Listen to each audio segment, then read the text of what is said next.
Hello everyone, welcome to our YouTube channel mode of classes. आज आपकी class में BA second year की human rights के कुछ इंपॉर्टेंट क्वेश्चंस लेकर आए हैं जो कि आपके एग्जाम में काफी मोस्टफुल होंगे, यानी बहुत ही ज्यादा जरूरतमंद होंगे। तो देखो, इसमें कुछ इंपॉर्टेंट क्वेश्चंस है जिसमें सबसे पहला है आपका सामाजिक असमानता से आप क्या समझते हैं। भारतीय संदर्भ में जाति, वर्ग व लिंग के अंतर संबंधों की विवेचना कीजिए। जो हमारे समाज में लोगों के साथ अनेकों प्रकार के भेदभाव किए जाते हैं, फॉर एग्जाम्पल जाति के आधार पर, धर्म के आधार पर, अमीरी गरीबी के आधार पर, महिलाओं और पुरुषों में कई प्रकार की भेदभाव किए जाते हैं, उस प्रक्रिया को हम सामाजिक असमानता कहते हैं। इसके ऊपर आप एक एक वर्ड्स को, जो मैंने आपको एग्जांपल दिया, जिसके ऊपर एक एक टॉपिक आप अच्छी तरीके से बना सकते हो, आपका सामाजिक असमानता उसी के ऊपर है। दूसरा आपका भारत में मानवाधिकारों के संरक्षण के विकास में राष्ट्रीय महिला आयोग की भूमिका की विवेचना कीजिए। अब पहले तो आपको ये दिखाना है कि मानवाधिकार आयोग है क्या, इसकी स्थापना कब हुई थी, फिर आपको ये बताना है कि मानवाधिकार आयोग का काम क्या होता है। मानवाधिकार आयोग की स्थापना 1993 में हुई थी। मानवाधिकार आयोग की स्थापना इसलिए हुई थी जिससे कि नागरिकों के अधिकारों को सुरक्षित किया जा सके। इसका जो कार्य होता है मानवाधिकार आयोग का, जीवन के अधिकार को, स्वतंत्रता के अधिकार को और समानता के अधिकार को सुरक्षित करता है मानवाधिकार आयोग। तीसरा जो टॉपिक है बेटा, मैं आपको ऐसे समझा रहा हूं जिससे कि आपको आसानी से समझ में आ जाए, और इनके क्वेश्चंस के ज्यादा आंसर नहीं बता रहा हूं, केवल हिंट आपको समझाया जा रहा है। नेक्स्ट है आपका पितृसत्ता को समझाते हुए मार्क्सवादी नारीवाद का विश्लेषण कीजिए। अब पितृसत्ता क्या है? पितृसत्ता मतलब होता है पुरुषों की सत्ता, जहां पर पुरुषों के अधिकारों को ज्यादा महत्व दिया जाता है और महिलाओं के अधिकारों को कम महत्व दिया जाता है, यानी कि महिलाओं को कई सारे अधिकारों से वंचित रखा जाता है, उसे हम पितृसत्ता कहते हैं। जहां पर सारे डिसीजन, सारे निर्णय पुरुषों के द्वारा ही लिए जाते हैं, उसे हम क्या कहते हैं? पितृसत्ता। लेकिन इसमें मार्क्सवादियों ने अपने विचार दिया है कि नारियों को भी ज्यादा से ज्यादा महत्व दिया जाए, जिससे कि नारियां भी अपना विकास कर सके, क्योंकि पितृसत्ता में नारियों को अधिकार नहीं दिया गया था। नारियां जो है फैसला लेने से भी क्या थी? वंचित थी, यानी दूर थी। इसमें नारियों को भी अधिकार दिलाने की बातें कही गई। पहले आपको पितृसत्ता के बारे में बताना है, फिर आपको नारियों के ऊपर विचार देना है कि नारियों को भी इसमें महत्व दिया जाए। फोर्थ है आपका महिलाओं की ऐतिहासिक स्थिति पर प्रकाश डालते हुए यह बताइए कि महिलाओं की वास्तविक स्थिति में सुधार हुआ है। अब तीन तरह की महिलाओं की स्थिति के बारे में बताया गया है। पहले जो वैदिक काल की महिलाएं थी, वैदिक काल में अगर कोई महिला लड़की को जन्म देती थी तो उसे हीन दृष्टि से देखा जाता था, यानी गलत दृष्टि से देखा जाता था। जो आपके मुगल कालीन स्थिति आई, उसमें क्या हुआ? मुगल कालीन दौर में उसमें महिला को पहले से ज्यादा अधिकार दिया गया, लेकिन इसमें भी महिलाएं ज्यादातर फैसले लेने से क्या थी? वंचित थी। तीसरे में जो आपका है वो है औपनिवेशिक काल। ये महिलाओं के लिए अभिशाप व वरदान दोनों रहा। इसमें कई सारे समस्याओं से महिलाओं को दूर किया गया, जैसे हमारे यहाँ एक तरह से हमारे यहाँ जो है सब स्त्री संपत्ति पर जोर दिया गया, हमारे यहाँ पितृसत्ता को समाप्त कर दिया गया, हमारे यहाँ बाल विवाह को समाप्त कर दिया गया और स्त्री शिक्षा पर जोर दिया गया। लेकिन इसके साथ ही साथ महिलाओं को भी फैक्ट्रियों में कम दामों पर मजदूरी करनी पड़ी, यानी कार्य करना पड़ा। इसके बाद आपका जैव विविधता क्या है? जैव विविधता क्या है उसके बारे में आपको बताना है। देखो, जैव विविधता क्या है तथा भारतीय राष्ट्रीय पर्यावरण नीति की विवेचना कीजिए। अब देखो, जैव विविधता का मतलब क्या होता है? जैव विविधता जीव जंतुओं की जातियों में पाई जाने वाली विभिन्न प्रकार की भिन्नताएं, जीव जंतुओं की जातियों में पाई जाने वाली विभिन्न प्रकार की भिन्नताएं जैव विविधता कहलाती है। ये तीन प्रकार की होती है। पहला है आनुवांशिक जैव विविधता, यानी कि जब किसी एक प्रजाति की जीव जंतु, जानवर या पक्षी में अगर किसी तरह की विभिन्नता पाई जाती है तो उसे हम आनुवांशिक जैव विविधता कहते हैं। दूसरा है प्रजातीय जैव विविधता। किसी विशेष समय में किसी विशेष स्थान पर दो या दो से अधिक प्रजातियों का पाया जाना प्रजातीय जैव विविधता कहलाता है। तीसरा जो आपका है ये है आपका पारिस्थितिकी जैव विविधता। किसी विशेष पारिस्थितिकी तंत्र में अगर जीवों में विभिन्नताएं पाई जाए तो उसे हम पारिस्थितिकी जैव विविधता कहते हैं।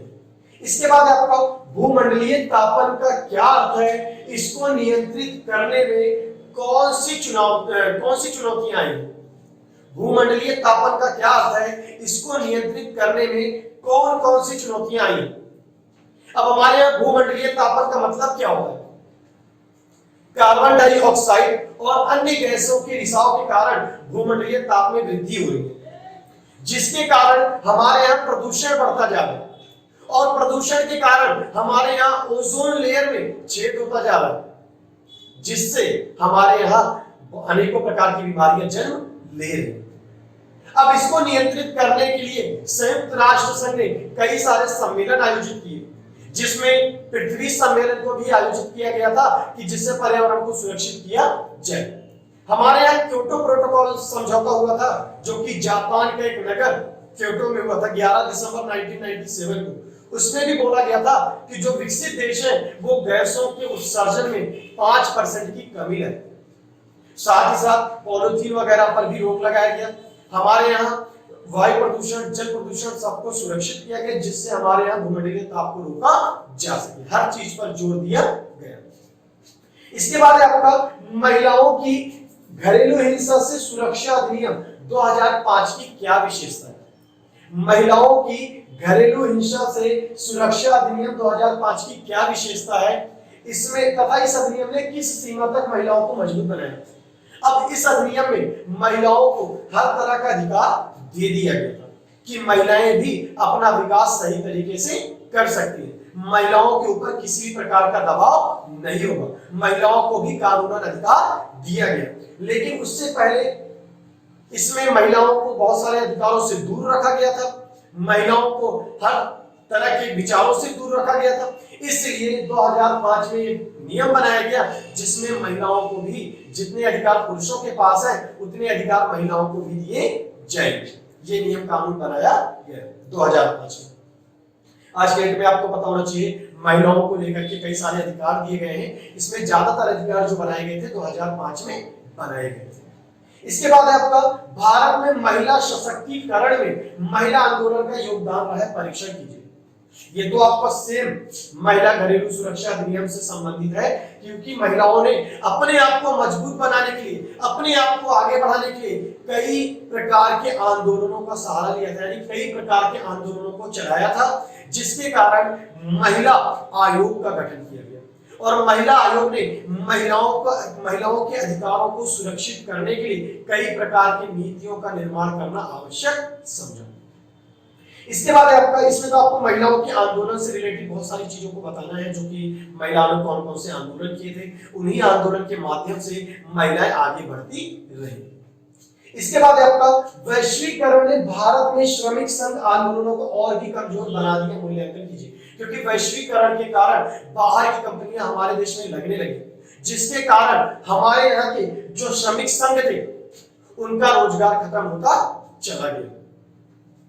इसके बाद देखो, इसके ऊपर बताना है श्रमिक संघ के ऊपर कि जब हमारे यहाँ वैश्वीकरण आने से हमारे यहाँ प्रॉफिट भी हुआ तो हमारे यहाँ बहुत सारे लॉस भी हुए।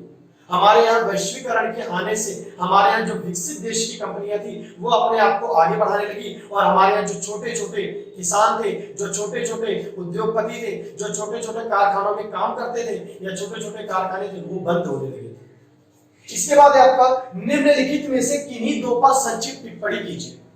4 ऑप्शन आपको दिया जाएगा, 4 ऑप्शन में से किन्हीं दो पर आपको आंसर देना है। देखो नेक्स्ट टॉपिक आपका एजेंडा 21 क्या था? एजेंडा 21 पृथ्वी सम्मेलन को कहा जाता है, जो कि 1992 में रियो द जेनेरियो में हुआ था। एजेंडा 21 इसलिए कहा जाता है क्योंकि इसमें 21 बातों पर जोर दिया गया था, जिसमें ये कहा गया था ऐसा विकास करो जो टिकाऊ विकास हो, पर्यावरण को नुकसान न पहुंचाया जाए, जैव विविधता को बना के रखा जाए। इसके बाद दूसरा है उपभोक्ता का अधिकार। क्या था? उपभोक्ता हमारे यहाँ कस्टमर को कहते हैं, ग्राहक को कहते हैं। अगर ग्राहक कोई भी वस्तु खरीदता है और उस वस्तु में वो विशेषता आखिर में नहीं होती तो ग्राहक उसके खिलाफ शिकायत दर्ज कर सकता है, ये उसके पास अधिकार होता है। इसके बाद उसमें बहुत सारी चीजें आप लिख सकते हैं इसके ऊपर। नेक्स्ट है आपका नर्मदा बचाओ आंदोलन। नर्मदा बचाओ आंदोलन क्या था ये भी देख लो। नर्मदा बचाओ आंदोलन नर्मदा नदी पर विशाल बांध के निर्माण के विरोध में चलाया गया था। यह आंदोलन मेधा पाटकर के नेतृत्व में चलाया गया था। मेधा पाटकर के किस में चलाया गया था? नेतृत्व में चलाया गया था। हजारों हेक्टेयर वन व कृषि भूमि नष्ट हो रहे थे, उसको सुरक्षित करने के लिए यह आंदोलन चलाया गया था।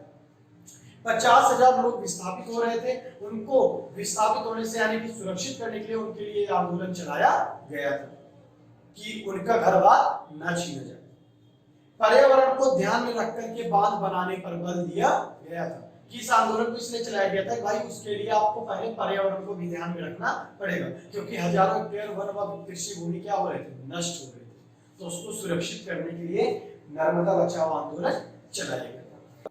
देखो नेक्स्ट टॉपिक आपका सूचना का अधिकार। सूचना के अधिकार में एक जो सूचना का अधिकार हुआ था ये जून 2005 में पारित हुआ था और ये बड़े आंदोलनों के बाद पारित हुआ था और 12 जून 2005 को ये पूरे देश में लागू हो गया। इस अधिकार के अंतर्गत जनता सरकार व नौकरशाही के कार्यों के बारे में जानकारी प्राप्त कर सकती है, लेकिन जानकारी प्राप्त करने के लिए जनता को एक आवेदन फॉर्म भरना पड़ता है और उस आवेदन फॉर्म के साथ साथ 10 रुपए की राशि शुल्क भी देनी पड़ती है। उसके बाद जनता को उस विभाग की पूरी जानकारी मिल जाती है। इसके बाद देखो मैं आप सबको बता देता हूं कि जितने भी टॉपिक्स मैंने पढ़ाए हैं आपको इसमें समझाया है, इन टॉपिक्स को मैंने इंग्लिश में भी बना रखे, क्वेश्चंस को लिख रखे हैं। और अगर किसी भी बच्चे को चाहिए तो प्लीज इस नीचे दिए गए नंबर पर कांटेक्ट करें, जिससे कि आपको मैं क्वेश्चंस सेंड कर सकूं या शेयर कर सकूं। और साथ ही साथ मैं आपसे रिक्वेस्ट करता हूं इस चैनल को सब्सक्राइब करें और बेल आइकन पर प्रेस करें, जिससे कि आपको टाइम टू टाइम अपडेट्स मिलते रहे एवरी क्लासेस।